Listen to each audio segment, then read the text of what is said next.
Welcome back, fellow coders. Jared O'Leary here with BootUp. In this video, I'm going to show you how you can keep score with your LED on a microbit. So I've got my food catcher game that I made, and it makes it so that my score is up here displayed, which is neat and all, but it kind of blocks my screen. So rather than displaying the score right here, I can actually hide this. So I'm going to go to Variables and click this. Check that. Or I could have used a hide variable block. And instead of displaying there, I'm going to display it on my LED on my microbit.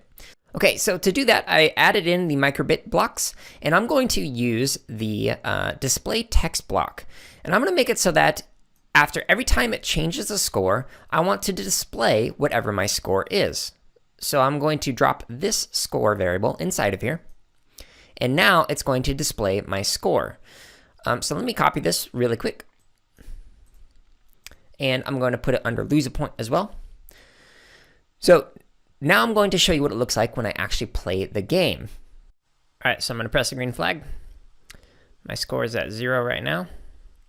Let's see when I earn a point, if it changes. Okay, so 4 and 4, 5 and 5. Now if I lose points, yep, now it's showing 2 on the screen and on the LED. So it's working exactly the way I want it to. So it shows whatever my score is on here. Now check this out though. When it gets to a number that is bigger than 9, it's going to actually start scrolling the number across just like that. So now when it updates the number, it actually scrolls, and it'd do the same thing if it had a negative number. So if it was less than 0. Pretty neat, huh?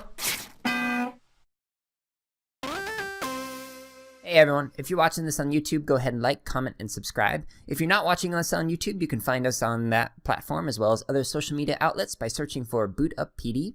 And if you're looking for more free lessons, projects, and resources for teachers and students, visit us at bootuppd.org, where you can also learn about our high-quality professional development.